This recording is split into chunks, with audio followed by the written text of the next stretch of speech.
Hi, and thank you for joining us. We have an important update regarding SWIP Product Warranty applications. Effective from the 9th of February 2026, a mandatory C2 mid-inspection will be required for every single SWIP warranty application. This update reflects our commitment to the highest standards of quality and integrity and is designed to protect both our end users as well as our installer network. The inspection booking platform is now live and you are able to register and pre-notify your installations at your convenience. Please feel free to familiarize yourself with this process as it will help us in providing 100% technical monitoring.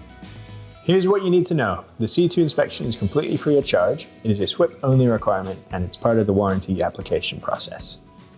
The existing warranty process hasn't actually changed. The inspection just works alongside current requirements. This change comes in response to industry challenges over the past year and is designed to help increase confidence, reduce risk, and ensure all installations meet SWIP quality guidelines. This proactive approach helps prevent compliance issues, delays, and remediation work in the future.